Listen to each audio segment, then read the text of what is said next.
Good evening, ladies and gentlemen. I might just read out Council's governance rules for everybody's knowledge and information in the gallery. Good evening. My name is Jackie Wetherill and I'm the Chief Executive Officer for the City of Greater Dandenong. Council's governance rules. Council meetings, making them a safe place for everyone. During the council meeting, members of the public cannot address the meeting outside of public question time, must not interject or act offensively, must remain seated, must switch your mobile phones to mute, must not operate any recording device, audio or visual, without obtaining the consent of the Chief Executive Officer at least 3 days prior to the meeting, and can display placards or posters provided they're not offensive, do not obstruct the entrances and exits to the chamber or impede any view or person. The Chair, who is the Mayor to my right, can direct any member of the public to stop interjecting or acting offensively.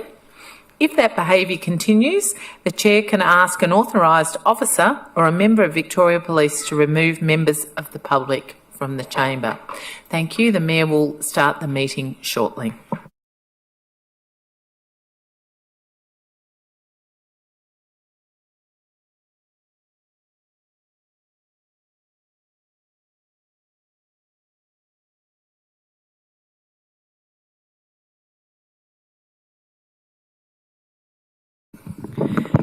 Good evening and welcome to Council meeting Monday 12th of August 2024.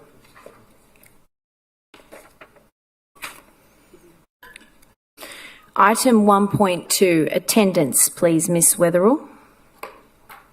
Thank you, Madam Chair.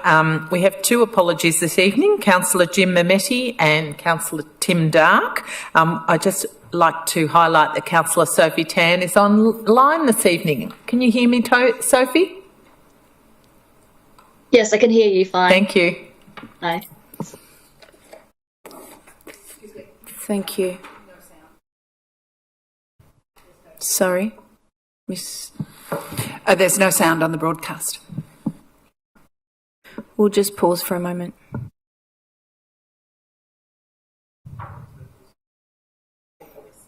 We've got confirmation that there's sound.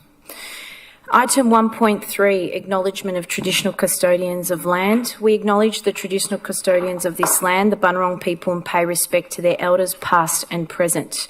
We recognise and respect their continuing connections to climate, culture, country and waters, and we also pay our respect and acknowledge all Aboriginal and Torres Strait Islander peoples and their elders present here today in acknowledging their journey. Item 1.4, offering of prayer, reflection or affirmation. As part of Council's commitment to recognising the cultural and spiritual diversity of our community, the prayer this evening will be offered by the Very Reverend Father Alexander Savage from the St. Stefan, the Archdeacon Serbian Orthodox Church in Keysborough and our parish. So welcome and thank you. If we could all stand.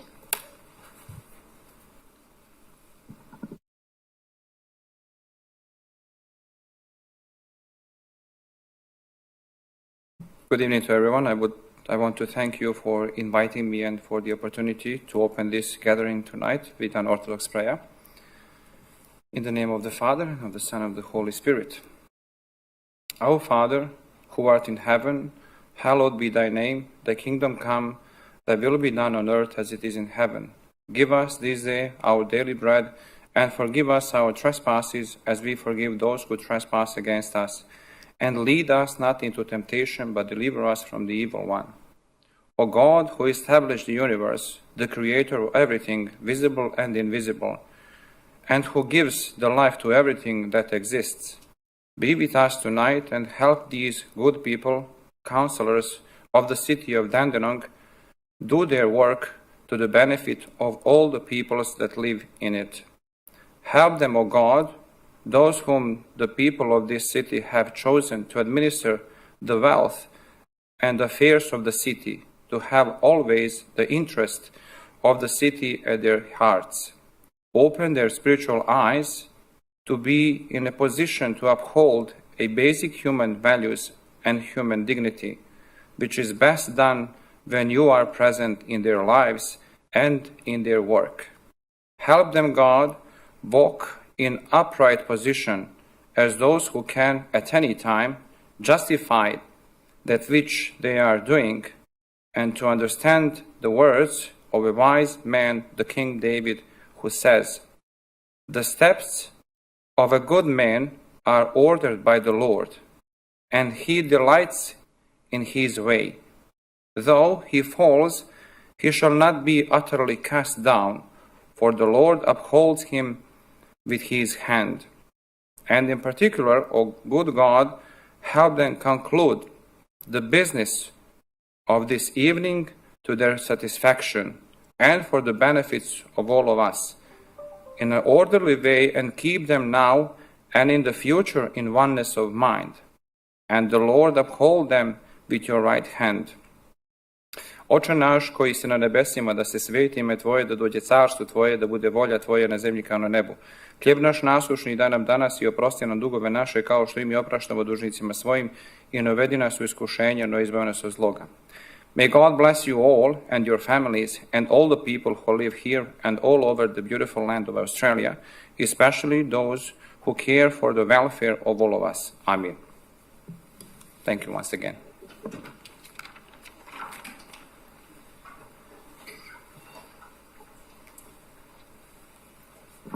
Thank you, Father Alexander.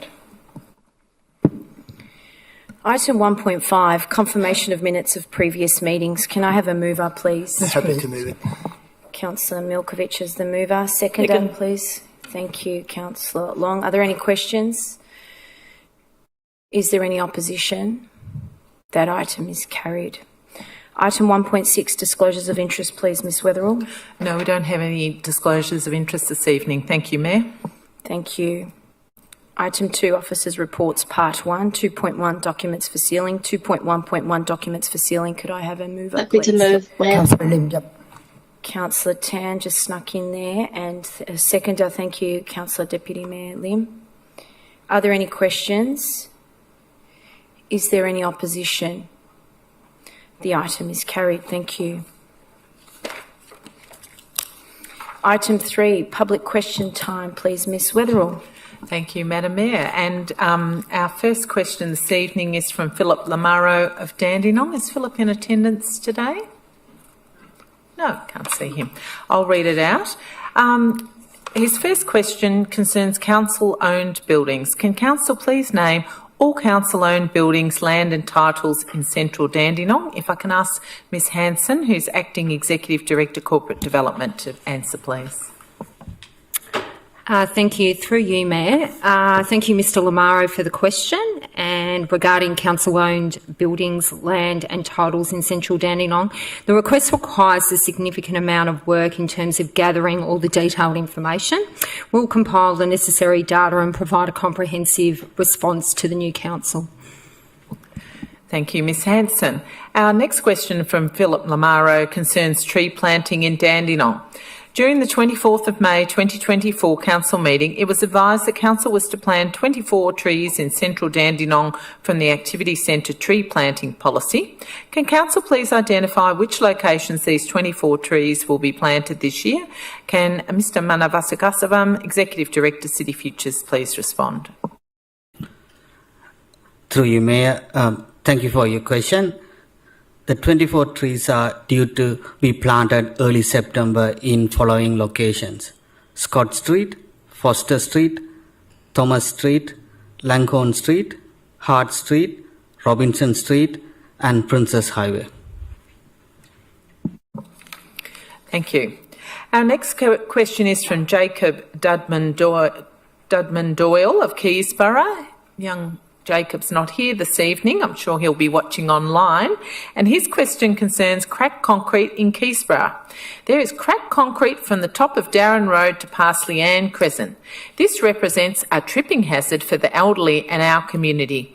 I'd like council to fix all the broken concrete. The concrete is old and I believe the damage has been caused by big trees. Can I ask Mr Manavasagasavam to respond, please? Through you, Mayor.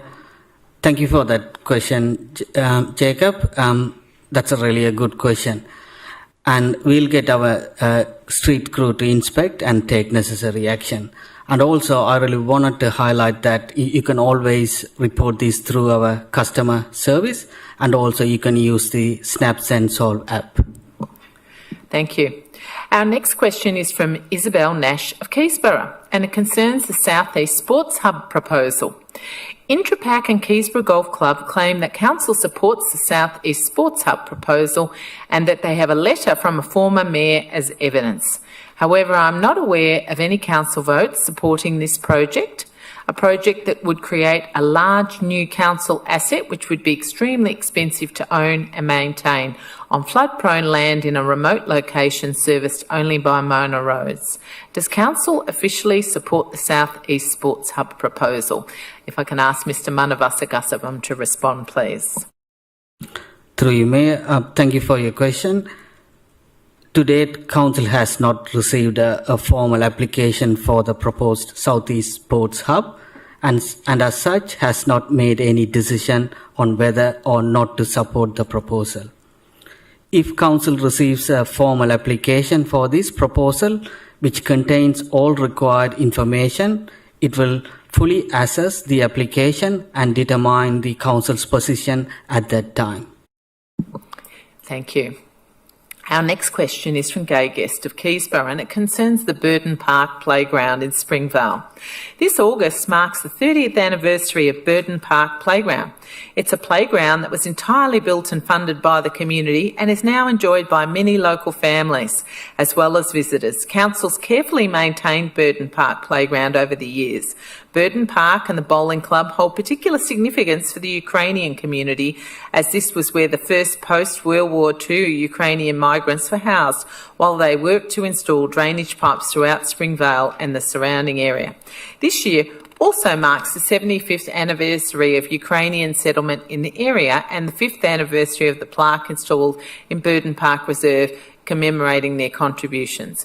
Will both anniversaries be celebrated this year, perhaps in a combined event to acknowledge our local history? Can I ask Ms Gillies, Executive Director, Community Strengthening, to respond, please? Through you, Madam Mayor, and thanks so much, Gay, for your question. Burton Park is certainly a fantastic playground and a real credit to the community. I was really pleased to learn that 5 years ago we celebrated the 25th year anniversary of Burton Park with a number of events. If you would like to organise a specific event or celebration, Gay would encourage you to have a look and apply for funding through Council's Community Grant Program. More information about that's on our website. We're also working on plans in relation to the plaque installation to celebrate the 75th anniversary of Ukrainian settlement. And there are several other events being planned in the municipality to celebrate this significant anniversary in the coming months. Council will also, of course, celebrate and recognise both of these anniversaries through social media and council news posts. Thank you, Ms Gillies. Our next question is from Matthew Kerwin of Noble Park, and it concerns affordable housing in Noble Park. As announced last week, Council has made a deal with the developer of 51A Douglas Street, Noble Park, justifying the agreement on the basis of the need for affordable housing. Previously, information about the affordable housing provisions was vague and undefined. I assume now the Council has confidence there will be more substantive, meaningful affordable housing outcome. How many affordable housing units will be developed? By what definition will they be considered affordable? And lastly, which affordable housing provider will be managing them going forward to ensure they remain affordable and don't just become general private rentals over time? Can I ask Mr Manavasagasavam to respond, please? Through you, Mayor. Thank you for your question, Matthew. The proposed development will provide all of the dwellings, 97 in total, for affordable housing, and will be operated by a single housing provider.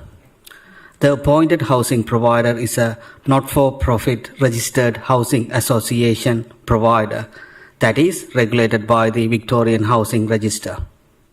The housing provider is required to meet the Victorian Housing Register regulations, including ensuring potential residents are on the Victorian Housing Register. Thank you for that, Ms Weatherall. And Ms Weatherall, you have questions that need tabling from previous meeting? Yes, I do, Madam Mayor, for you now.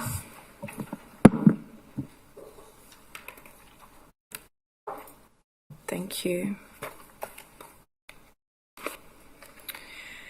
Item 4, Officers' Reports, Part 2, 4.1, Policy and Strategy, 4.1.1, End of Year Performance Report 2023 to 2024. Can I have a mover, please? I'll move. Thank you. Seconder. Councillor Thanks. Dan. Seconder. Councillor Tan, thank you. Are there any questions? Madam Mayor. Yep, Councillor Garrard. Thank you, Madam Mayor, and I congratulate the people that have put this report together. And there, is an outstanding body of work across the year. One mention is of the review that was done on the customer experience, and particularly the pain points customers experienced. And I would be interested to know what that review revealed about what the key pain points were and how that will be used to inform the strategy going forward. Thank Through you, Ms. Mayor. Weatherall. Thank you, Councillor Garrard. I would be pleased to have a briefing with councillors around the details concerning customer experience. It's something the council officers are really working hard towards. What are the various types of ways that people contact the City of Greater Dandenong, and how do we provide a really outstanding experience? And we think there's a lot of room for more improvement and to strengthen over time. So I would be pleased to bring a report. Thank you. Any further questions? Is there any opposition? That item is carried. Thank you. Item 4.1.2, Election Policy, Part 6, Governance Rules. Do I have a mover, please?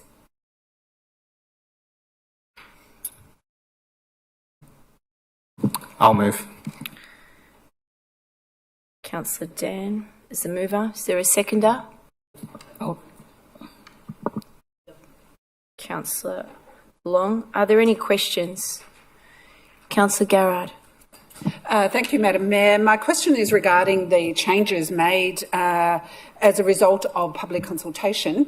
Can the Council confirm that following the consultation and the adjustments made to the policy that public question time, inward correspondence, petitions and joint letters and notice of motions will continue at the discretion of the CEO if they are deemed not to influence the outcome of the election? Thank you. Through you, Madam Mayor, and thank you, Councillor Garrard. That's a great question. We received a number of submissions, and we listened to those submissions, and the officers have amended the policy accordingly. And exactly as you said, we have made all those changes within the election period policy and clarified that. So I think the community did a great job advocating, and I think that they'll be appropriate. Yep, Councillor O'Reilly.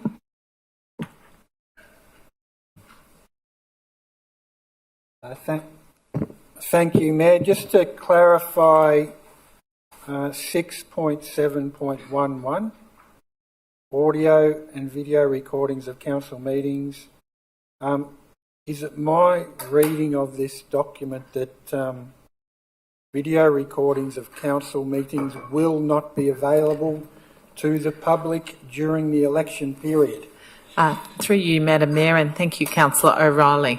I want to clarify, during the election period, the meetings will continue to be live streamed as they are at the moment. But the consensus across most councils is by having them available, some people have chosen to inappropriately cut and paste them into election material, and as a consequence they will be posted after the election period is suggested.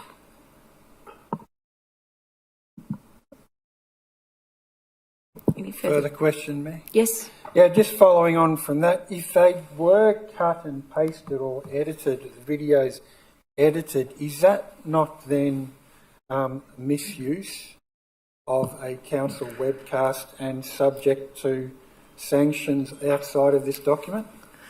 Through you, Madam Mayor. Yes, Councillor O'Reilly, you are correct. That is the case.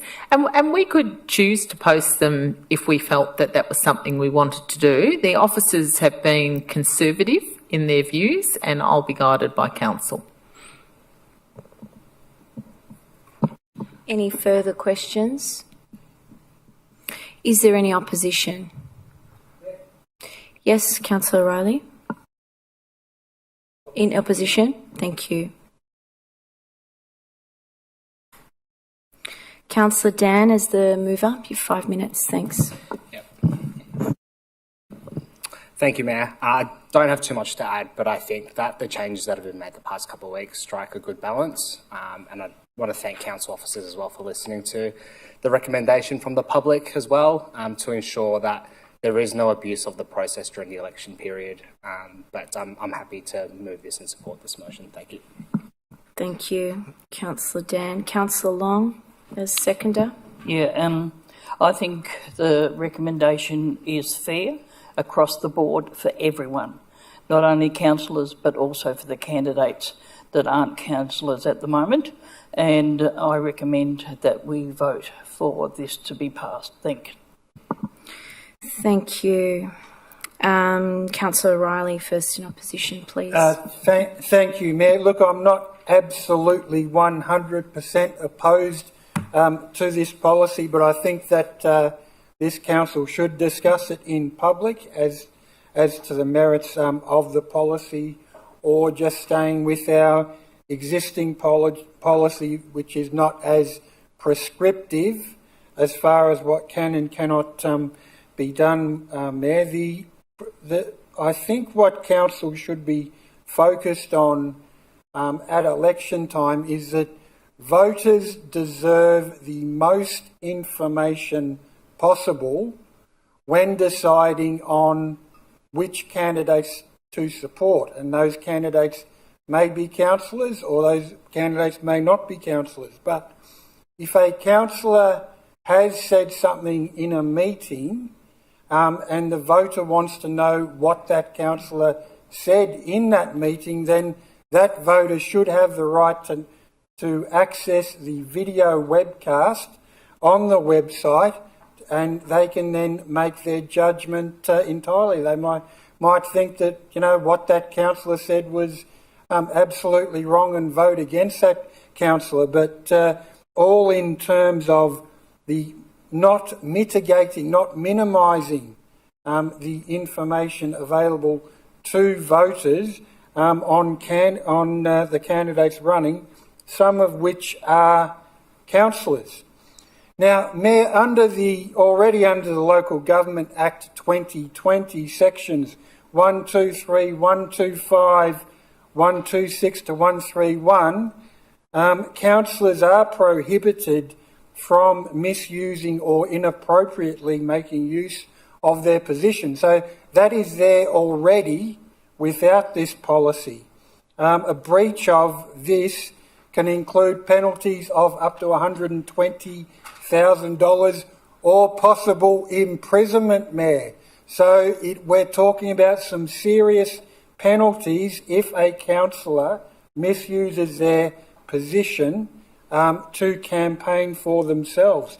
There's other ones as well, but you can rest assured, Mayor, that councillors are responsible now as individuals, and they will be responsible during this election campaign, with or without this highly prescriptive policy, which would as far as working out what we can and can't do, might require a fair bit of reading of different detail for social media, etc. So, for the reasons of maximising the amount of information to voters, for not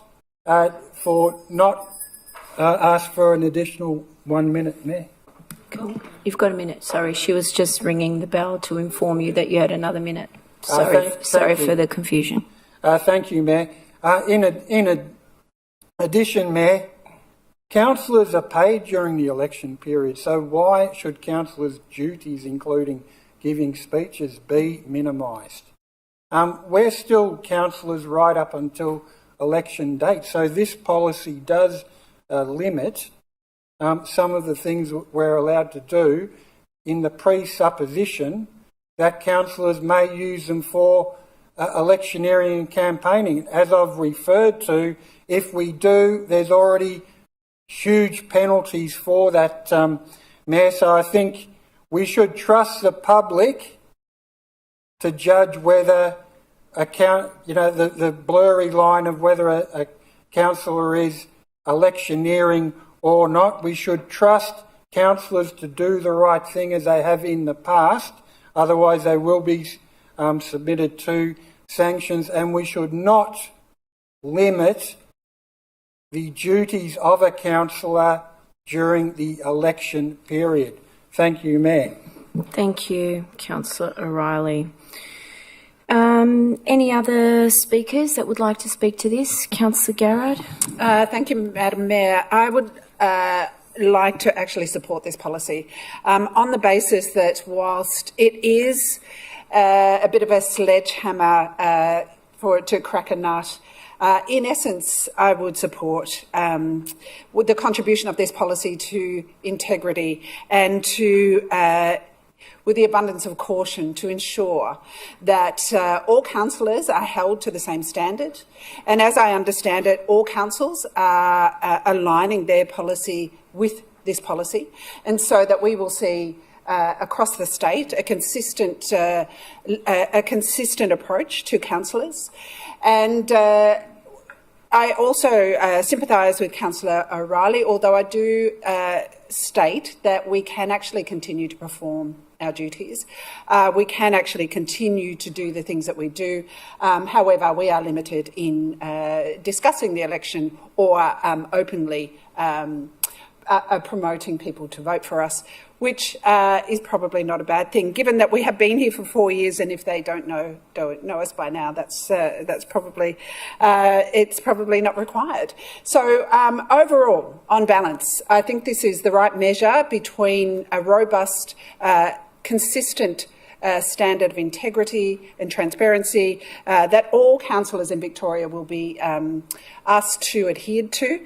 And I think on balance, local government could do with more policies around integrity, not less. Thank you. Any other councillors that would like to speak for or against? Mayor, yes, I just want to say Councillor something. Tan, thank you. Thank you, Mayor. So I just want to echo Councillor Sean O'Reilly just regarding to some of the point he made before. So as a councillor, we're still acting our role as a councillor. It shouldn't be restricted in what we're doing, in terms of, like, for example, question time, reporting for what we're doing. So obviously, if we're not going to reduce the council resource, anything that, relates to election, we should be able to act on our role, do our duties, not restrict to, not say anything at the question time or reporting. So that's a bit restricted with our role. So I find that it's a bit too much as a councillor. It's obviously there's a different role with different council. I'm sure that other council wouldn't have restricted for that limited. So I am opposing this motion as well. Thanks. Thank you, Councillor Tan. Any further comments? No. Councillor Dan, as the mover, your right of reply, please. Look, I think the concerns raised by yourself, Councillor O'Reilly, Councillor Tan, is valid, and I understand where you're coming from, but I think on balance, it's all about election integrity. It's all about making sure that everyone plays by the same rules to ensure that our position as councillors don't get abused at all. But other than that, I just want to say that the revised policies are a good compromise made between, and I think it should be supported. Thank you. Thank you. We'll put it to a vote now. So could I please have a raise of hands of all those in favour of the motion? Councillor Dan. Councillor Long. Councillor Garrard. All those against? Councillor Trong. Councillor O'Reilly. Councillor Deputy Mayor Lim. And Councillor Milkovich. And Councillor Formoso. And sorry, Councillor Tan. Thank you. That item is lost.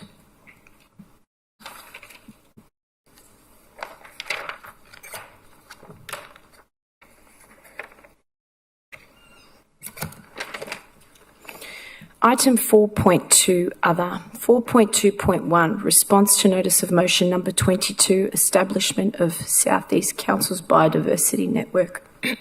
Excuse me. If I could have a mover, please. Councillor Garrard. Councillor Garrard. Seconder. I'll second. Thank you. Councillor Dan. Are there any questions? Is there any opposition? That item is carried. Thank you, Councillor Garrard. Thank you, Madam Mayor. I sincerely want to thank the many officers that have spent 2 years working on this notice of motion that I put up 2 years ago, that have consulted extensively with 9 other councils, that have looked at various applications and models that would best serve the needs of this strategy. And they have arrived at absolutely the right position. It is absolutely logical and right that SECA, which is the South East Council of Climate Change Alliance, are the auspicing body. It makes absolute sense in terms of efficiencies, in terms of reach, in terms of using each other's knowledge and resources, in terms of collaborations around advocacy, the economic efficiencies and also around research and monitoring. Whilst it's just a start, it's just an annual round table, I'm sure from this point it will grow, because we know that the environment doesn't understand municipal boundaries, and we know that our region particularly is facing tremendous threats from climate change, and it is incredibly important we understand how our biodiversity is being detrimentally impacted and what the council can do to try and mitigate many of those impacts, because biodiversity without a rich and plentiful biodiversity, humans cannot flourish. So this is not just about our environment, this is actually about human health. And so I really sincerely thank the team that have worked for 2 years negotiating this outcome, and I feel very proud today to stand here and see that this has come to fruition just before we end this term. So thank you. Thank you, Councillor Garrard. Are there any further questions? Is there any opposition? The item is carried. Thank you. Did I already do that? Repeated myself. Excuse me. Item 4.2.2, Electronic Surveillance and Security Services Contract Extension. Can I get a mover, please? Thank you, Councillor O'Reilly. Are there any seconders, please? Thank you, Deputy Mayor. Councillor Lim. Are there any questions? Councillor Garrard. Thank you, Madam Mayor. My question, of course, is around data security, which is an acute issue. Only recently we've had our own issues with that. I particularly want reassurance, and I'm sure the community are seeking reassurance around the security of the CCTV footage, and that the protocols that have been set in place for this contract are extremely robust, and that we can be assured that our data will remain secure in the hands of this contractor.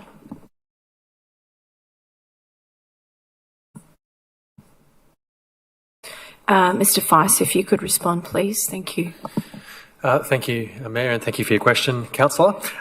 In terms of the contractor that is currently providing these services under the contract, they run a control centre that monitors all of the alarm systems under this contract. In terms of the CCTV itself for the internal building cameras, they're monitored directly by internal council staff. So we have very specific staff within our building maintenance team who have that as a defined part of their roles, and protocols in place around public space and CCTV policy and protocols that they must adhere to as well. So all of that footage is carried out in line with those protocols and by the relevant officers. Thank you. Does that answer your questions, Councillor Garrett? Yep. Any further questions? Any opposition? Councillor Milkovich indicating opposition. Thank you, Councillor Milkovich. Councillor O'Reilly as the mover, please. Thank Thank you, Mayor. Well, it's all laid out in the agenda, so I'll reserve until I hear the actual objections and then can respond to those specifically. Thank you, Mayor. Sure. Councillor Deputy Mayor Lim as the seconder. Yep. Thank you, Mayor. According to agenda, what we look like our council officer went through quite thoroughly regarding to the camera electronic surveillance and security contract extension. Therefore, why I support this sort of motion. Thank you. This sort of item. Thank you. Councillor Milkovich in opposition, 4 minutes. Thanks. Thank you, Mayor. Thanks for the opportunity. The reason why I'm rising to oppose extension of contract to this particular company is it started towards the end of last year, where I was alerted by quite a few residents in Dandenong North that the gates at certain parks have actually not been locked or been locked really late outside the normal specified hours. I have taken upon myself to actually go around these particular gates and parks and actually take photos of these gates unlocked and then kept a log of these with the time and date stamped on it. I have then requested from a relevant officer to produce the evidence from the contractor to say when these gates were locked, because apparently they are time locked stamps, something to do with electronic tagging or whatever. And not on every occasion, but on quite a few occasions, the times have proven to be wrong, meaning reported when actually the gates were not locked, and I've got photos to prove that. Not only that has happened, which I understand mistakes can happen, however, we have gone and conducted an inspection, an on-site inspection with council officers and another manager, and established that, in fact, the gates couldn't be locked at all because they had no key for the key lock or the padlock, and the chain was broken. So they were simply pulling the gates together and just clipping the chain on, meaning that it was completely unlocked. Now, where am I concerned with the contractor? Any contractor for council, particularly the one that's getting a multi-year contract worth a certain amount of money, is that not only they didn't do it, okay, but the fact is they didn't bother to report the faulty equipment or the tagging at the wrong time. Now, I've got a particular issue when the council contractors are not fulfilling their duties and we're paying them at. Now, explanations when offered, none of them seemed logical to me. Like I said, I would expect as a bare minimum of our council contractors to report a broken key lock, padlock, or anything of that nature, not to just pretend to go there, put a chain from one end to another, and then walk away or drive away, leaving the park locked when it actually in fact wasn't. Now, I did raise those concerns. The explanation was offered. I'm personally not happy with these explanations, and this is the reason why I'm opposing this. And I'm quite happy to send the correspondence from the officers and myself with the photos that were time and date stamped that prove that this contract has not actually fulfilled their duty, whether that was due to lack of professionalism, whether that was due to the lack of care, or they just didn't bother, or they were just thinking they're on a council gravy train and, we'll just keep doing what we're doing and, nobody will be none the wiser. Irrespectively of what is going on, like I said, as a bare minimum, I would expect a council contractor that is charging these ratepayers and residents amounts of money that they would at least do the bare minimum to make sure that the times recorded are correct. And not only that, then when they're stating that the gate is locked, is actually physically locked, not just chain put over a loop, which any kid can open and access the park, which then back onto the residential area. So for those reasons, and our councillors might not be aware, I'm opposing this motion. Thank you. Yes, one moment, Councillor. One moment, please, Councillor Garrett. Motion. Sorry? Could I propose that we defer this motion? Sure. One moment. My rationale for requesting a deferral is that new information has come to light. And in fact, I've heard from other residents recently in a different part of Dandenong a similar issue. And I, as a councillor, I'm not sure how the other councillors feel, but I would like to clarify this issue before we are required to vote on this. Through you, Madam Mayor, can I just ask Mr Feist around the risks if we were to defer this evening? Because I know that we're getting close to caretaker period, and even if we wanted to do this for a shorter period, it would be perhaps problematic. Yeah, thank you, and through the chair. Correct. So with our current security services, that contract does expire shortly, which is why we've brought it to council this evening. So part of the proposal to extend that contract is obviously to ensure that those services continue. And if we do defer the matter, there is a risk that if we can't get a decision on the contract before caretaker period, that there's a risk that we can't provide our security services. Just to provide a bit of context as well, definitely understand council's concerns with regards to the particular site or sites in question. This contract actually covers a large amount of sites across council. So we basically have 95 checks or sites across council where security services are provided daily. So we basically have 15 reserves that our contractor looks at. We've got 3 multi-storey car parks, 7 toilets, 35 toilets as well. So in terms of the concerns that were raised, can understand that council officers and councillors want to make sure that we're getting the services that we're paying for. In that instance where there was found to be a defective lock on a gate, there was a number of actions taken. So council officers met with councillors on site, had a look at the lock itself, had maintenance crews come out to inspect the gate. We've since actually now prepared a new process, or as part of our auditing. So we now actually have the security provider go out and actually take time-stamped photos each evening when they're locking the gate. So we've actually got documented evidence every day when these works are being carried out. So part of, in terms of the making sure that that work is taking place, we've already put that process in place in the last 2 weeks. And we have actually just carried out an audit on the 1st of August as well at a couple of our reserves at Tersham Park and Lower Twig Reserve as well, just from council staff, just to make sure that those gates are being secured. Sorry, just one moment, Councillor Garrett. Just for clarification, because I'd like to understand this a little bit better. Councillor Milkovich, when you first raised this question, could you tell me roughly what date that was when you first raised this? Because it kind of feels like it was quite a time ago. Well, I've first taken notice of this issue, like I said, late last year in October. This is where I started actually personally inspecting these sites and taking photos, because residents alerted me to discrepancy in what's been reported. I have actually asked a council officer. Sorry, just one second. While you're doing that, I'll also ask Councillor Garrett. So, are you aware of this taking place at other locations as well, or is it in reference to the same? I became aware of this week, which is what I'm concerned about. Sorry, Councillor Garrett. Sorry, just clarification about the same park or a different location? Different location. Thank you.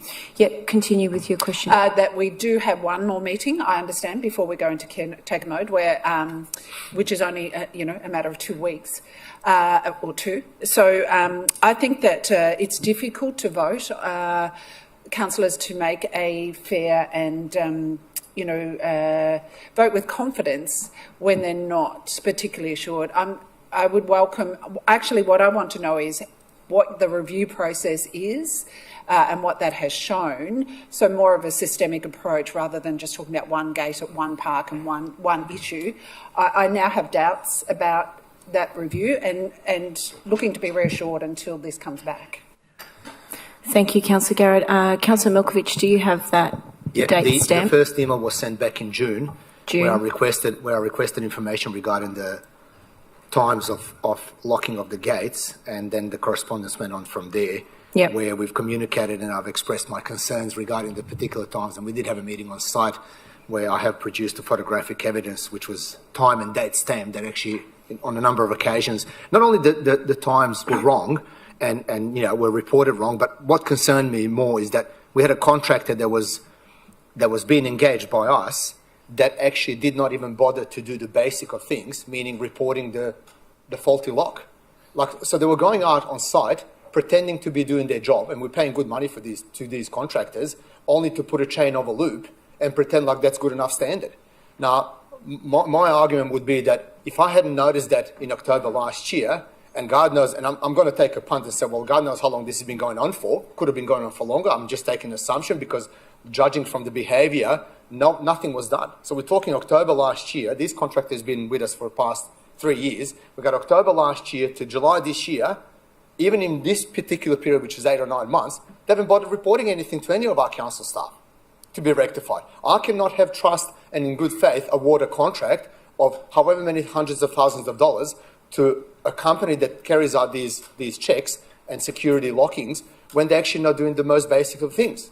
It's just, it's a complete misappropriation of council residents' funds. I can't award them the contract. I'm sorry. It just goes against everything that I know. Through you, Mayor. Thank you for that feedback. Officers will have a look at it. I'm happy if we defer it then for 2 weeks.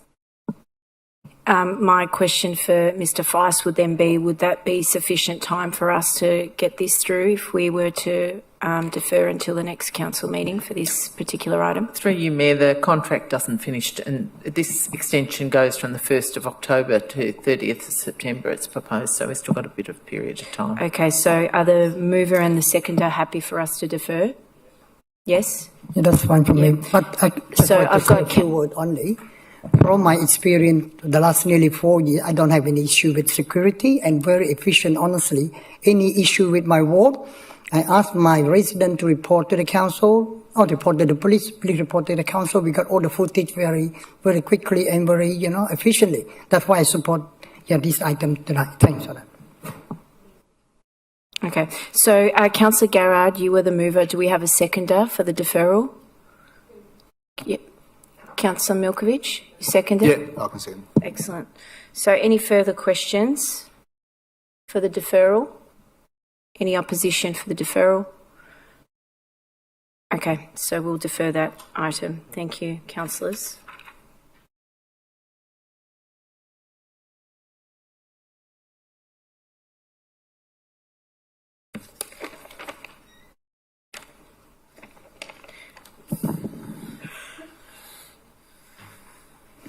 Item 4.2.3, Revitalising Central Dandenong Capital Alliance update. Could I please get a Councillor mover? Garrard. Thank you, Councillor Garrard. Seconder, please. Thank you, Councillor O'Reilly. Are there any questions? Yes, Councillor Dan. Thank you, Mayor. Just one question to the relevant officer.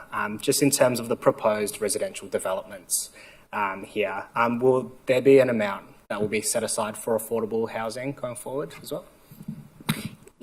Mr Manavana Gasavasam, if you could respond, please. Through you, Mayor, thank you for your question. Yes, our understanding is there is a certain percentage of the housing for affordable housing. That's the negotiations happened before approving that. That's correct. Thank you. Any further questions? Councillor Garrard. Could I ask the CEO to explain why this is such an important milestone and what the benefits are for the City of Greater Dandenong? Thank you, Councillor Garrard. As outlined in the report, there'll be approximately 600 million plus worth of expenditure in central Dandenong.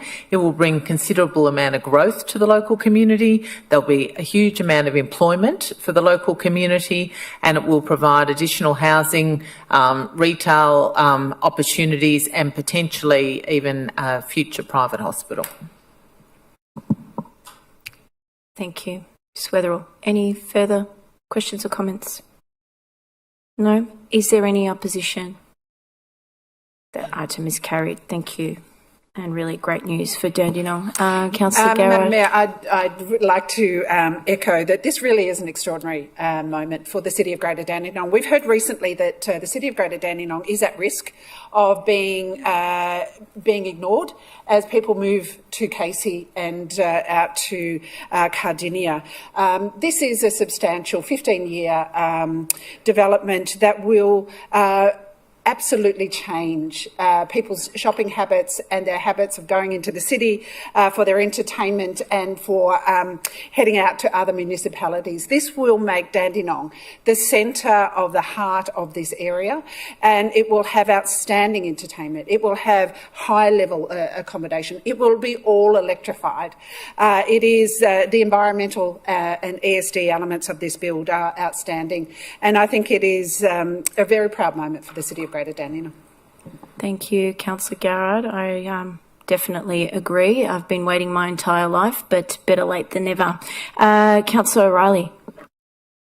Thank you, Mayor. Well, continuing on from Councillor Garrard, I think we can see parallels with Melbourne CBD, Mayor, in that Melbourne CBD a few decades ago used to be a place that people just came to work, and then outside of business hours, it was largely dead.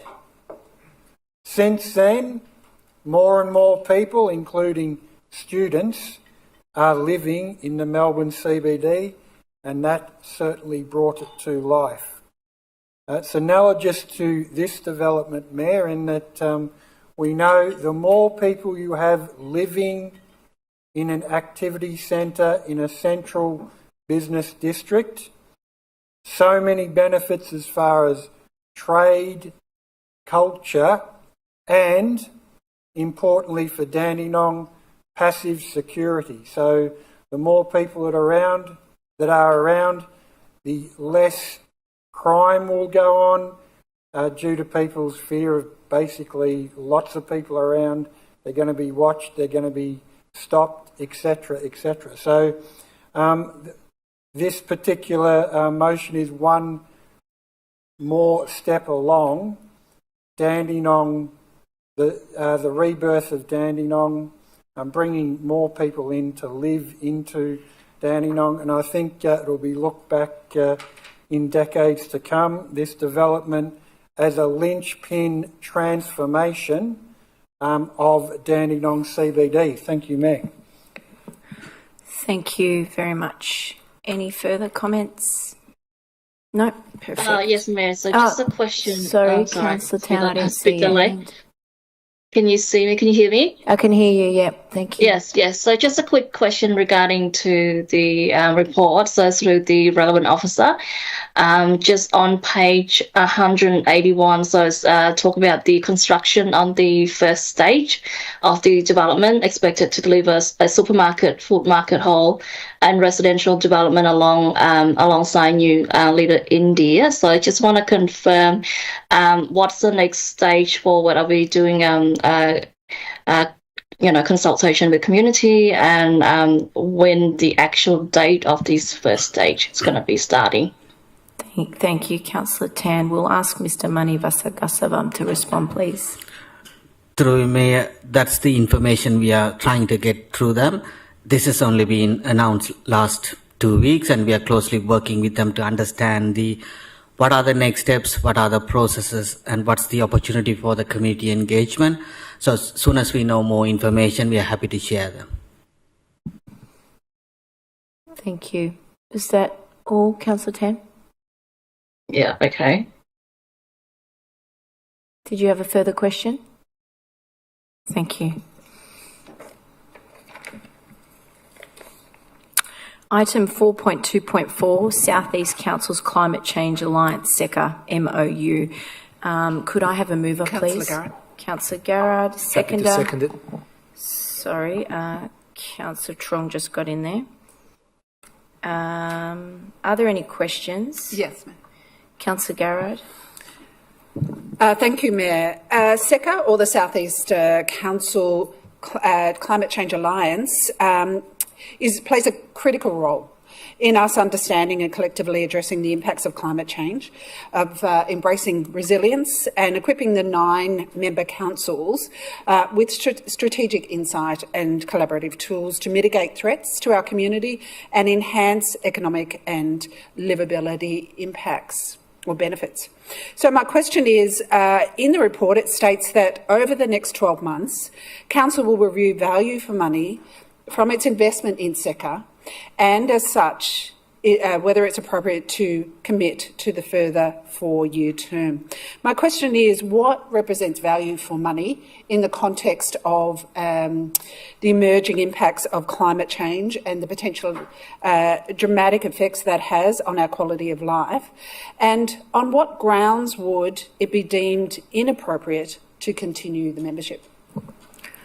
Thank you, Councillor Garrard. Yeah, thank you, Madam Mayor, and thank you, Councillor Garrard. effectively what officers have done in preparing this report, we've made it really clear that the new council needs to determine what community groups, what kind of entities we want to be part of, etc. So the officers have been conservative and suggested that this be committed to till June 2025. I think it's highly unlikely the new council won't commit to it, but we wanted the opportunity for the new council to be committed to SECA. Thank you for clarifying. I think that it would be an extraordinary thing for a council to pull out of something so critical, which is the existential issue of our time. But thank you for the clarification. Thank you. Any further questions? Any opposition? The item is carried. Thank you.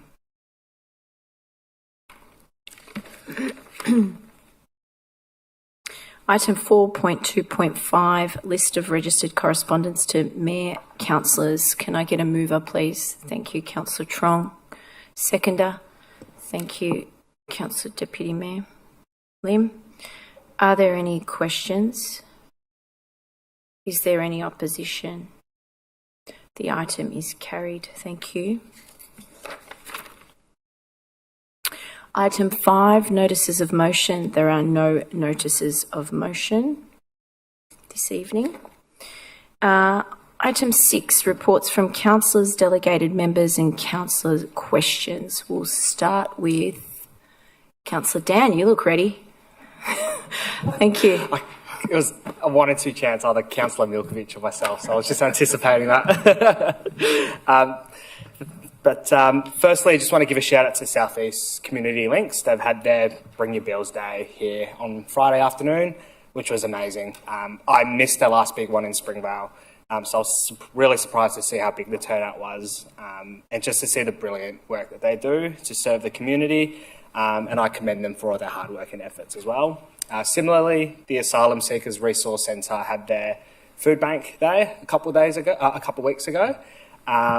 And I want to congratulate them as well on a successful food drive, helping so many vulnerable, newly arrived migrants in our community, and also learning more about some of the services that they provide, not just here in Dandenong, but all across Melbourne and across the country as well. And also really impressed by the number of local small businesses that were involved in that and providing essentials and food for those that really need it most. It was also a pleasure to head down to Springvale City Soccer Club a few weeks ago to check out the new facilities properly on a game day as well. And I can really see that they're benefiting a lot from their new facilities, which is brilliant. And also a 1-0 win over Endeavour United too. It's an exciting time for the club. Councillor Dark and I had actually met with them a couple of days after that as well, just to learn more about some of their future plans and developments. And it's a really exciting time for them. And I'm particularly encouraged by their emphasis on developing women's participation at the club too. So I look forward to working alongside them and council to ensure that they have the resources available to make sure that they're successful. No questions from me, but I know I've sent you through some. There was some illegally dumped rubbish on Heatherton Road, so thank you for that quick acknowledgement as well. But I do want to stress how I've drove past there yesterday and today, and it's pretty bad. I'm not one to exaggerate, but it's pretty dangerous, especially along a busy road. So the sooner that gets looked into, the better it would be. And lastly, I know that council is often an easy target to bash, but I think it's also important to acknowledge some of the good things that council's been doing, just based on some of my conversations on the doors the last few weeks. One positive feedback that keeps coming up is that council's been very quick and active when they've made submissions of SNAP, Send and Solve in regards particularly to dumping. So just want to thank the team for their quick work in that regard as well. But that was all for me. Thank you. Thank you, Councillor Dan. Councillor Trong. Yeah, thank you, Mayor. I don't have any report. Okay. Thank you. Councillor O'Reilly. Thank you, Mayor. I've just been out and about talking to a range of people. Someone raised with me Virginia Street, Springvale.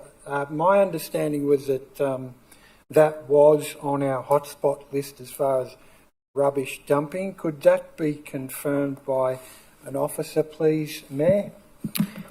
Thank you. Ms Gillies, if you could respond, please. Through you, Madam Mayor, I'll need to come back to you with that. Thank you, Councillor O'Reilly. That's all from you. Thank you. Deputy Mayor, Councillor Lim. Thank you, Mayor. I probably tried to make it as short as possible. It was very busy couple of weeks for me. On a Thursday, the 25th, Mayor and I, we attended the Black Rhino Ubuntu celebrations, and also the Friday, the following days, I attend also Hotham NDIS forum with Mayor as well, with Claire O'Neill that she tried to, present it to us, and with Minister of NDIS, Bill Shorten. On the 28th of July, I attended the Teaching Association to celebrate Kwantan birthday, and also after that straight to our Snow Festival. It was very successful one. Our council officer can report that. It was very exciting all day and all night until the last minute before I went home on the Friday. The following weeks attend for what we call 43rd anniversary of Italian Senior Club, and also the following Tuesday I also attend. Actually, I had a special meeting with Victorian Multicultural Commissioner. She really interested in our diverse community. The whole point is I raised to her, and she loved to see me because I want VMC to help us, especially our city, to help to fund some activity for our ward, especially my central ward, especially like art, cultural, or dancing group, and so on. And after that, I have a chance to attend another meeting with the President Footy Club. Is Greg Scott. He's really concerned about Footy Club, especially the homeless that's squatting near by the reserve, and also he asked me a lot of support, and also tried to find more support to our Springvale Footy Club, because the club is growing very rapidly, especially the young one. And I come across the last couple of weeks a lot of young player, young soccer player, and also football or netball, whatever, come to see me personally to say thank you to me that I really fully support this sort of club. At least we can, stop them from screen addiction, actually.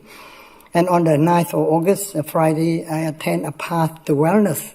That's a very exciting one. All the artwork produced by young people of refugee background. It's the same story as me. I was very emotional to tell them a bit about my background. And that's a great day, actually, to help those young people to how to adapt to the new environment. After that, I attend the Kids Safe with Minister Gabriel Williams as well.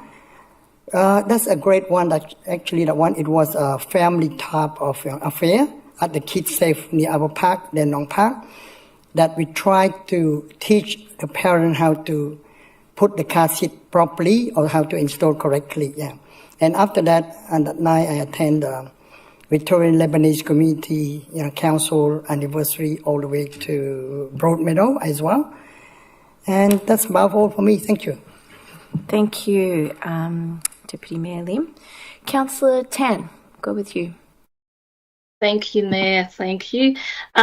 Just starting with my report last 2 weeks. So just for highlight, I did attended the celebration of Kwantan birthday. So this hosted by the Teochew Chinese Association of Victoria. Also, was a great pleasure to meet the Chinese Council in Victoria as well.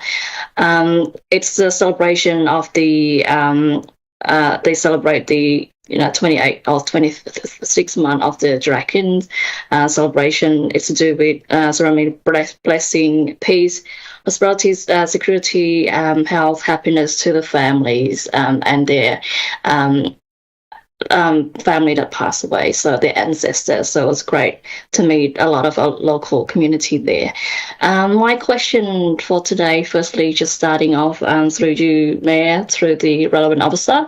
This is regarding to, we did receive not a great news, pretty much bad news last week, regarding to the 51A Douglas Street with the tree removal. So we receive news from the developer there that the trees cannot be saved. I just want to just quick question regarding to the process with the funding that the developer will be, given to the council, 155,000 to plant about 20 trees. So I just want to know what's the next process. Are we consulting the community first?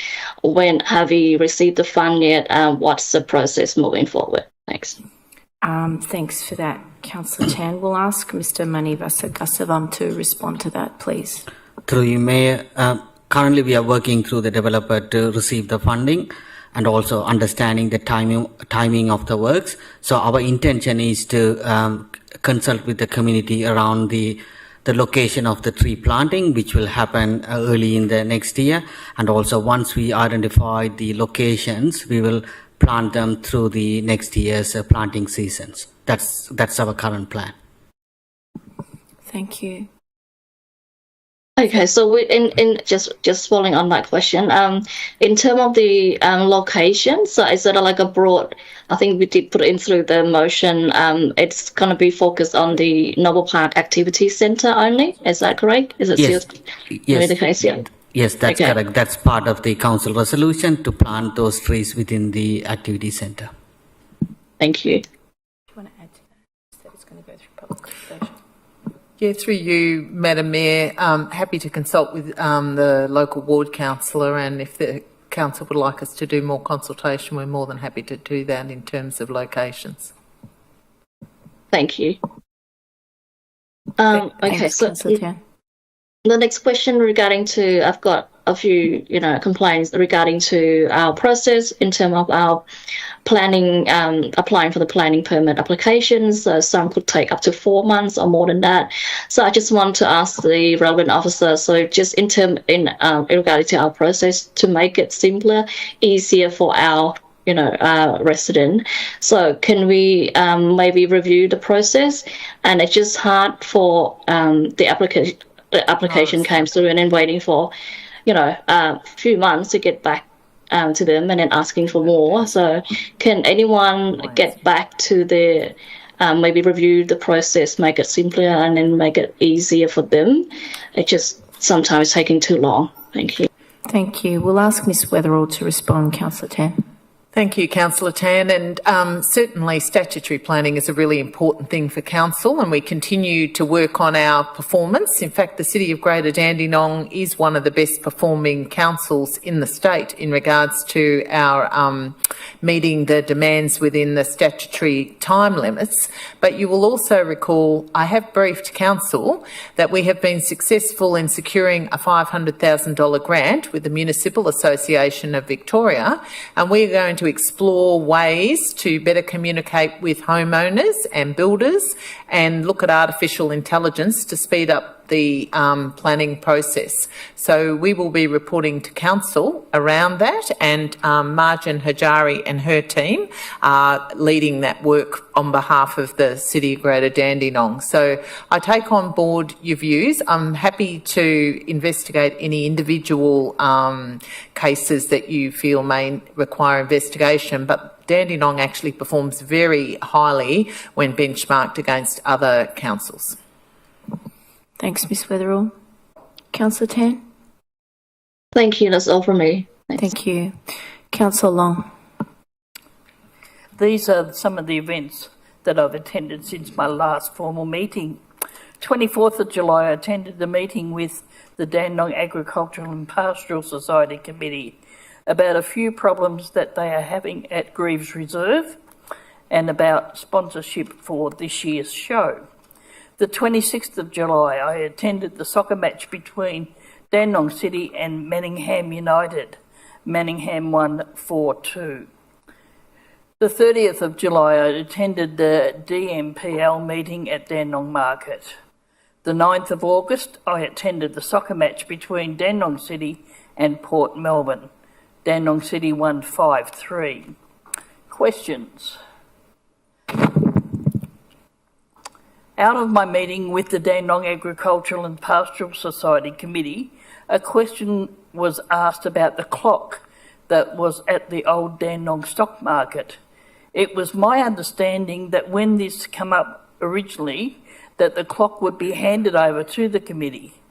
At the moment, it is stored out in the open at the Dandenong depot. The committee has been told that the clock has to be insured if they are to display the clock indoors in one of their pavilions. My question is it insured at the moment? Considering where the clock is being stored outside in the weather, and who is responsible for the restoration of the clock because it's not in a good condition at the moment? Through you, Mayor. Look, we'll take that on notice. It certainly would be insured if council is storing the clock, but I think there's a range of questions there, so we'd be happy to investigate that. I know you have raised this previously with me, but we'll follow up on that. Thank you. My second question, a resident has contacted me about closure of the female-only swimming sessions at the Oasis. This happened about 8 months ago. She said that the participants were not told the reason why. Could the relevant officer please explain why this has happened? Thank you. We'll ask Ms Gillies to respond, please. Through you, Madam Mayor, and thank you, Councillor Long, for the question. That's the South East Leisure Management matter, so we're happy to provide that information. But essentially, there was some discussions about it earlier in the year as well. But essentially, they were looking at their programming and how we can best make sure that they're meeting all of the principles in terms of access and inclusivity. So happy to provide some more information through South East Leisure, if that's helpful. May I have that in writing, please? Thank you. Is that all, Councillor Long? Yep. Councillor Garrard. Thank you, Madam Mayor. My first question relates as a follow-on question from from a member of the public earlier on. Is regarding the South East Sporting Hub. We've seen extensive promotion of the South East Sporting Hub recently, including letterboxing of the majority of residents in Keysborough South. And so I've had confirmed my understanding, which was that the council or councillors have not passed a resolution or made any public statement of support for the South East Hub because, as you say, no proposal has been brought before council. So can I confirm that the council's current position is that it does neither support nor not support the South East Sporting Hub, either in principle or as a potential council asset? And can I have a response to that before I go into the second part of my question? Thank you. We'll ask Mr Manivanagasaram to respond to that first question, if you could. Thanks. Thank you. Through you, Mayor. Yes, you are correct. Council doesn't have any position on this matter because we haven't received any applications or we haven't considered anything. It's only the information is on their website. We don't have any further information on that one. So that's correct. Thank you. As a logical conclusion from what you say, that the mayoral letter that is on the website where a previous mayor has written a letter stating that the council supports this sporting hub is in fact wrong and should be withdrawn. Am I correct? I think we'll get Ms Weatherall to respond to that one. Yeah, through you, Mayor, I understand a previous mayor has written to the community group expressing support. I expect that was her personal opinion because there is not a council resolution to that effect. Can I clarify the role of a mayor?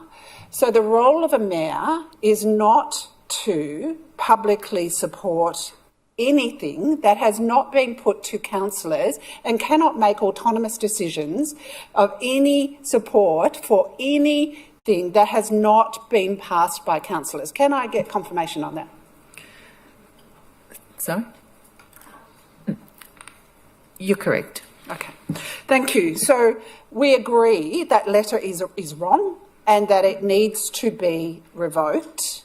And so my next question is, will the council, through our legal representative, write a cease and desist letter to the promoters of the South East hub, asking them to refrain from using the council logo, which has been used without authorisation, as I understand, and that they will ask that they remove the letter, and that the council will state publicly that that letter is wrong and that it falsely states a position the council does not have. Will the council instruct their legal representatives to write this letter to the promoters?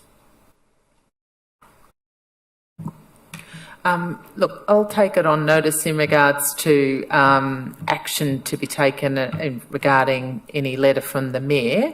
In regards to the logo, the Communications Department, if they haven't already contacted, have had discussions with myself, and the group concerned do not have council authorisation to use our logo. But I would caution that many community groups use our logo without correct authorisation, and in the first instance we as a general rule are quite generous about it because people see the council as being a kind of public facility. Can I just clarify that if the council does not support a public promotion about a sports hub that is not in any way a fully formed idea or a plan or anything that is in reality exists, that it merely exists as an idea in the minds of those who seek to benefit from the development of that, and that likely that the City of Greater Dandenong would not greatly benefit because it is in a flood-prone area and it is on the corner, the farthest flung corner of our municipality, where City of Kingston would be more likely to benefit. So there is little benefit for the City of Greater Dandenong. The costs have not been estimated. The environmental impacts have not been estimated. There has been no public consultation. This does not exist. And therefore, we must make sure that our residents in Keysborough South, who are very, very concerned about this proposal, very concerned about the council's supposed support of this, that severely negatively impacts many residents in terms of value of their housing, quality of life, really profound impacts. Therefore, the council must write to the promoters, ideally through a legal process, asking them to refrain from using the logo, to take down the letter of the Mayor, to write on our webpage that that letter written by the Mayor is wrong, and provide reassurance to residents who are deeply, deeply anxious about this situation. Surely that is our responsibility. Thank you, Mayor. Thank you, Councillor Garrard. Through you, Mayor. This is a speculative proposal that is proposed for a piece of land that requires state government approval to move the urban growth boundary just at this point in time. I'm solely talking about sports. Councillor Garrard, there's no point of orders against the I'm CEO. You are going into debate with the CEO, so please take a seat and let Ms Weatherall finish. We are not referring, right, in this minister, to the moving of I the need you to take a seat and let Ms Weatherall finish. Thank you, Mayor. I was trying to explain that for this speculative proposal to proceed would require the movement of the urban growth boundary, which is a very difficult thing to occur. It requires both levels of government to approve it. So I think at this point in time it remains speculative. But I'll take on notice your concerns about the use of the logo and about the previous letter from the Mayor. Thank you. So, sorry to keep persisting. Taking on notice, I would really like to be reassured that action will be taken, appropriate action, given the enormous and profound impacts it has on the residents in Keysborough South. If the logo was used without authorisation, if the mayoral letter, as we have found, as has been agreed, is false and erroneous and providing a great deal of anxiety to residents, surely a legal process is required for to ask them to cease and desist. Surely that is not. Councillor Garrard, I think you've asked the same question several times now. Ms Weatherall has responded. She said she will get back to you with further clarification plus legal advice, I'm sure. So we're not going to go into debate about that. We've taken what you've said on notice, and that'll be the end of that. Thank you. Just to clarify that is not what was said. It was not. Well, I think you're putting words into other people's mouths, so we'll just leave it at that, and we'll get Ms Weatherall to do further investigation and get back to you in writing. Thank you. During the week, we were provided with startlingly concerning statistics regarding housing in the city of Greater Dandenong, and we learnt that through the Zero Housing Project that the city of Greater Dandenong is at greater risk than other municipalities. That is already seeing a stark increase in the number of homeless people, and that we are seeing a new demographic in our homeless cohort. We are seeing the working poor. We are seeing the working poor who are now homeless, living in cars, living in transient and precarious circumstances. We also know that we are not, unfortunately, going to benefit greatly from the big build, and therefore there is nothing on the horizon that will stem the tide of homeless residents that are coming to the city of Greater Dandenong and for which we have no facilities in the near future that would provide temporary housing. One of the issues that was concerned was the rise in the housing that is the residential housing that is creating a great concern. And I've just forgotten the term, but the group housing that, which the term is, sorry? Rooming houses, sorry, that we're seeing that they're unregulated and that we're seeing a great deal of behavioural issues. And we know that people that are seeking refuge there often feel unsafe, and there is a great deal of aggression and potential crime and threats.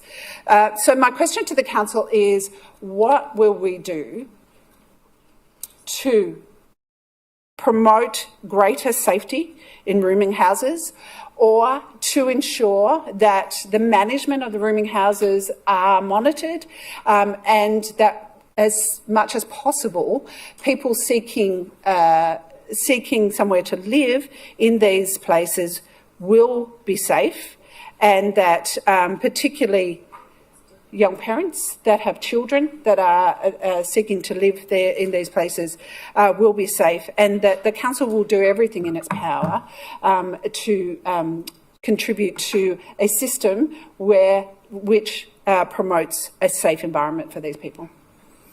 Thank you. Ms Hajari, if you could respond, please. Thank you so much. Thank you to your Mayor. And I think there's two parts to your question. I'm happy to talk about one part of that, and I think Sanjay can explain about the compliance part. We are very aware about the issue that you mentioned about rooming housing. We have commissioned work that the consultants underway, and what would be able as part of this is still hasn't finished, but would be happy before the caretaker period or even through the caretaker period. I update councillor on the outcome so far, which the work is looking around like understanding the issues, which is part of the desktop study that we are doing, and looking at not the Greater Dandenong, but the similar cases, what the cause of the problem, which we know the lack of the housing, but also there is continuing with a number of the interviews with the people that use these housings and also the providers. So we are doing a comprehensive research about the rooming housing in Dandenong. But as you mentioned very rightly, it is very linked with the lack of enough housing, affordable housing and social housing.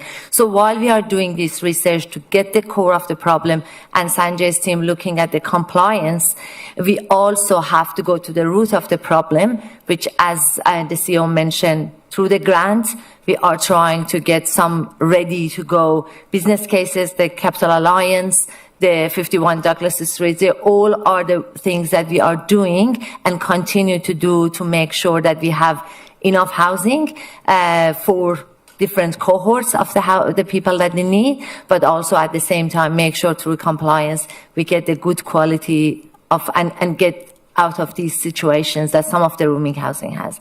But I don't know if Sanjay, you want to. Thank you, Mayor. Thanks, Ms. Sajari. That was well explained. Did you have anything to add? Just to add through you, Mayor, in our municipality, we do have registered 120 rooming houses, and it's highly regulated, and our compliance team regularly checks them to make sure that they are well kept and also complies with all the regulations. And also we are aware of 7 unregistered rooming houses. We are closely working with the owners and also the residents to provide support and then making sure that it's all kept in compliance as well. So we do, from a compliance point of view, do make sure that it's all compliant and also make sure it's safe. Thank you for that. Ms. Gillies, Gillies, did you want to add to that? Thanks. Through you, Madam Mayor. Clearly something that all directorates are working on at the moment. In terms of your question around how council are doing all we can from a compliance perspective, I'll just read out to you. Just last week, we had a significant win at court where an owner of 2 rooming houses was there were 73 charges under the Public Health and Wellbeing Act, successfully prosecuted. The judge, I can send this through, made a number of comments, including how council had put a lot of work into trying to get this particular person to comply with orders over the years, and because he hadn't done so, that the convictions were warranted. This process started in 2020, and the convictions just occurred last week. So I can assure you that although the processes do take some time, we absolutely prosecute them to the extent of the law that we can. Thank you, and thank you for your great work you're doing there.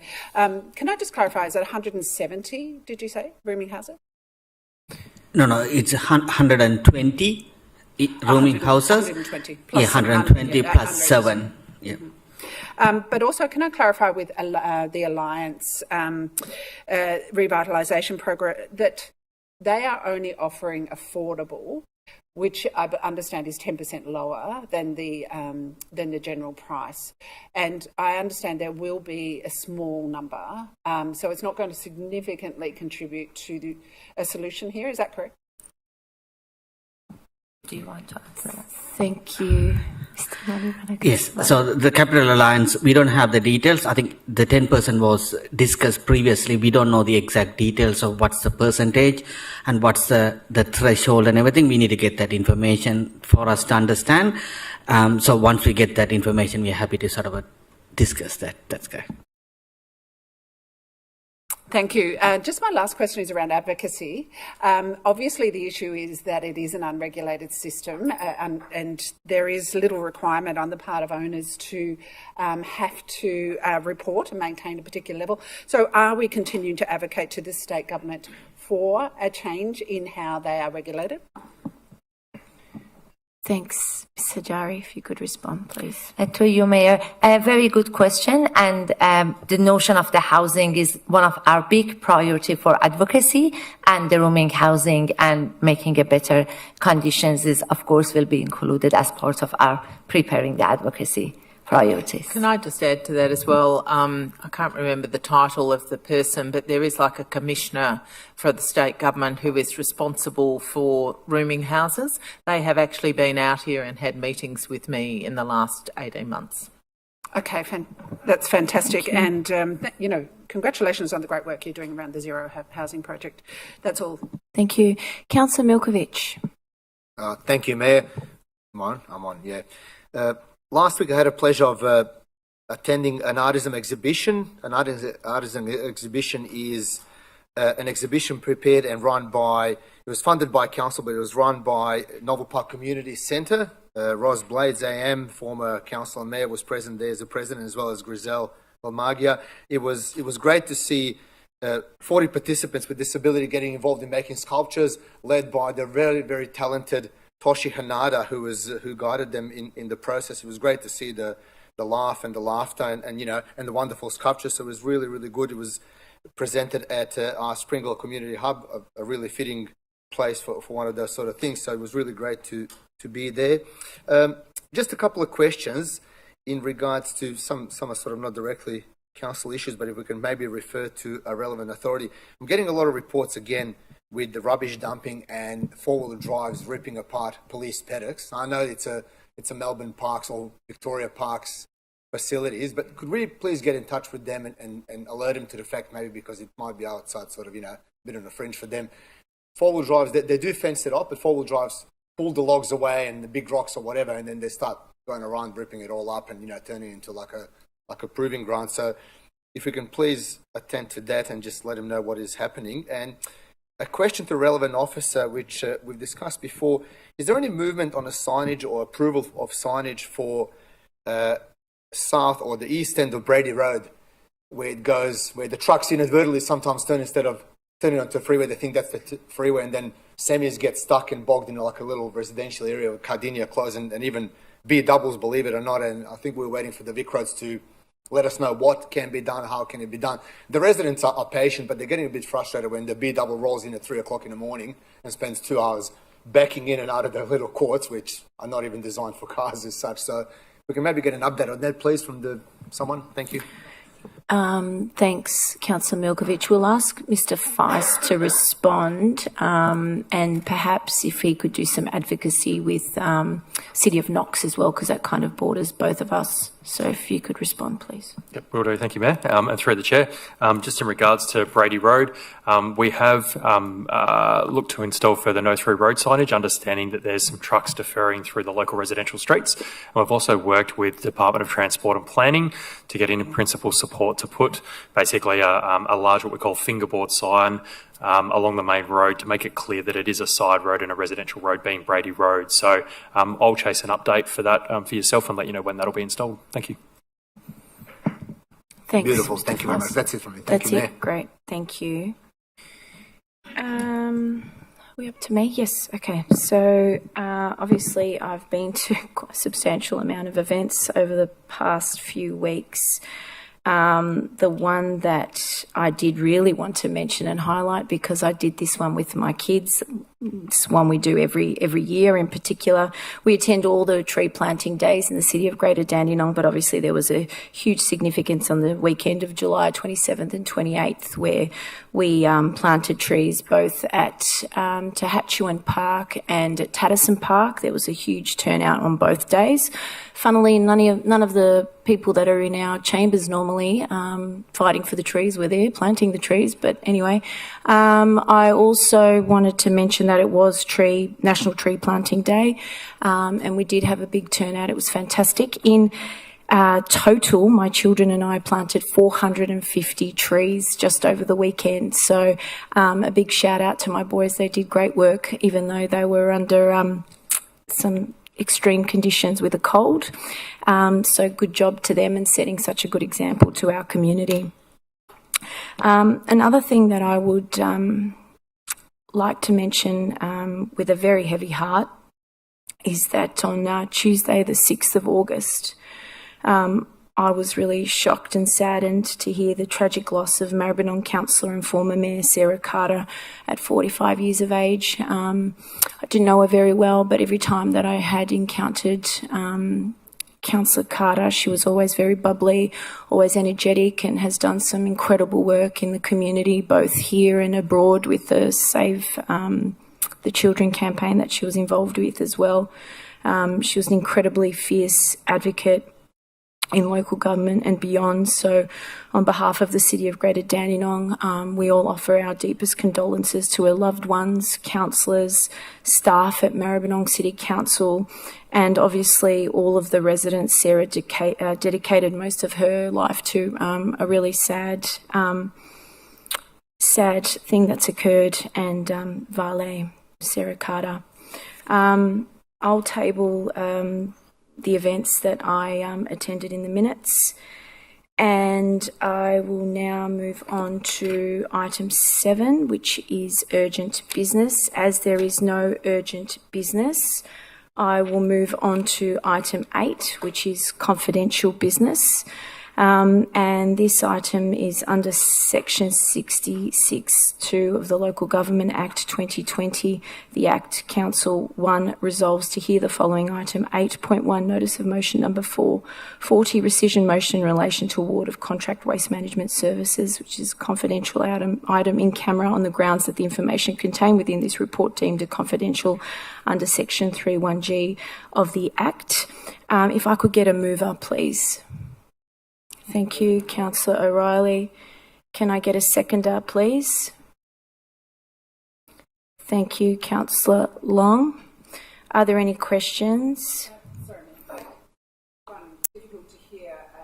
You have a sore throat. Are you moving a motion to go into camera? That's correct. And I would like to oppose that. Yep. I didn't hear you say that. Yep, okay. So I haven't gotten to that stage yet. So we've got a mover, we've got a seconder. Do we have any questions? You've asked your question. Are there further questions? Is there any opposition? Councillor Garrard in opposition, duly noted. Any other councillors that are in opposition? We'll note that you are. Councillor Milkovich in opposition.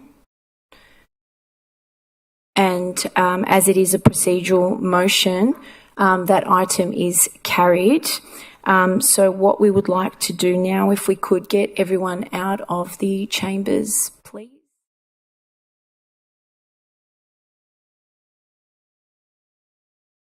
Clear point of order. I don't think they have to be cleared until we resolve this issue about going to camera. Is that correct? We have resolved it. Thank you. We have resolved it. It's a procedural motion, Councillor Garrard. I've noted that the two of you are in opposition of it going into camera. The rest of the no, and there's absolutely because we can record it on record, and I'm pretty sure we've gone down this road before. So thank you to all of you that are in the gallery this evening. Have a lovely evening. Stay warm. Thank you so much. And if we could stop the recording, please.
Thank you, everyone. Just noting that we are back on at 8:59 p.m.